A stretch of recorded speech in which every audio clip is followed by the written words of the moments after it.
ওই দালাল শালার ঘরের শালারা ও মাদারির বাচ্চারা তো করে কিতা কইম কালাম সাহেবের লগে উত্তরহালার কালাম স্যাররে নি ওই ভাইস চেয়ারম্যান আমির মিয়ার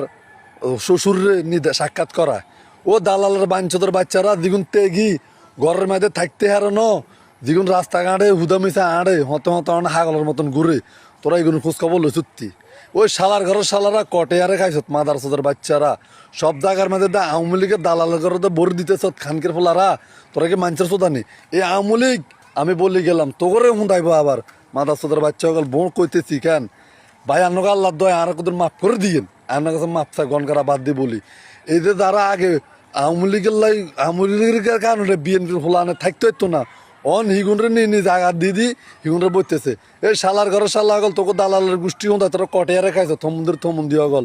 এই শালা ঘরে শালা হুঁদাই না এই বিএনপির দলটা গেছে জাহান নামের ভিতরে আর এটার কথাও শুনলে মানুষের গার মধ্যে আগুন ধরে উঠে এই কিছু কিছু বান্দির বাচ্চার কারণে কিছু কিছু দালাল মাদারসাদের কারণে এ ভাই আয় ছোট ভাই বড় ভাই হিসাবে আপনার কাছে মাপ চাই বাতিতে কাগু হিসাবে আর মাফ করে দিয়েন কিন্তু দালাল লাগেও শুনতাই না দলটা এখন নষ্ট হয়ে গেছে শালার ঘরের শালারা।